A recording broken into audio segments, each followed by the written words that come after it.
بسم اللہ الرحمن الرحیم۔ دیکھیں، اس وقت ملک کی موجودہ سیاسی صورتحال جو ہے انتہائی ناگفتہ ہے۔ یہ ملک کی اکانومی کے لیے، ملک کی ترقی کے لیے، عوام کی خوشحالی کے لیے، مشکلات کے خاتمے کے لیے یہ مفید نہیں ہے۔ حکومتیں بنتی رہتی بھی ہیں، ٹوٹتی رہتی بھی ہیں، لیکن جب بھی حکومتیں بن جاتی ہے تو ہر ایک گورنمنٹ کو آئین نے ایک اختیار و مینڈیٹ دیا ہے۔ آج میں یہ سمجھتا ہوں کہ وفاق اور صوبہ یہ نور کشتی ہے اس صوبے میں اور بلوچستان میں، اور پنجاب اور سندھ میں اس کے برعکس ہے۔ وہاں یعنی اس ملک کی اکانومی اور ترقی کو اگر ادھر آپ دیکھ لیں، یہاں پر پی ٹی آئی کو انگیج کیا ہے کہ آپ نے بس اڈیالہ جیل جانا ہے اور 804 کہنا ہے۔ 4 کروڑ عوام گزشتہ 10 سالوں سے، لیکن گزشتہ 2 سالوں سے اس صوبے میں ترقی کا نام و نشان نہیں ہے۔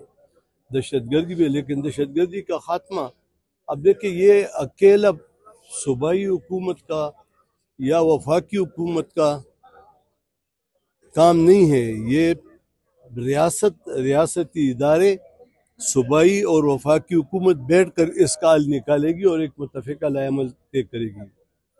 جہاں تک آپ نے کہا کہ جے یو آئی مولانا فضل الرحمان کہاں کھڑے، آپ دیکھ رہے ہیں وہ بالکل ہمارا جو سٹانس، مطلب اس سب قدر جتنے ممبران اسمبلی میں اس سے بہت زیادہ، یعنی یہ 26ویں آئینی ترمیم جو ہوا ہے تو اس میں بہت بڑا رول مولانا فضل الرحمان کو جاتا ہے، اور تمام سیاسی جماعتوں نے بشمول پی ٹی آئی نے اس کا شکریہ ادا کیا۔ اب جب 27ویں آئینی ترمیم آئی تو سب کو پتہ ہے کہ وہ کس طرح آئی، کس مقصد کے لیے آئی۔ ہم تو یہ سمجھتے ہیں کہ ریاست اور ریاستی اداروں کے ساتھ لڑائی کے بغیر وفاقی اور صوبائی حکومت بیٹھ کر اپنے آئینی دائرے میں صوبے کے اور وفاق کے جو مشکلات کے حل کرے۔ یہ اگر اس طرح ہم چلتے رہیں گے تو یہ جتنے بھی نوجوان ہمارے ہیں وہ سمجھتے ہیں کہ یہ ایک نور کشتی ہے، اور وفاق نے اور صوبائی حکومت ایک دوسرے کے خلاف بیانات کی حد تک ہے، پریکٹیکل سٹیپ کوئی نہیں اٹھا رہا ہے۔ تو ہمیں اس ملک کے لیے سوچتے ہیں، اور ہم تو بار بار کہہ رہے ہیں کہ ریاستی ادارے آئین کے اندر اپنے رول پہ ہوں، اور حکومت کا اپنا ایک رول ہے، اور ہم سب کو مل کر عوام، ملک، قوم کی ترقی اور خوشحالی کے لیے یکجا ہونا چاہیے۔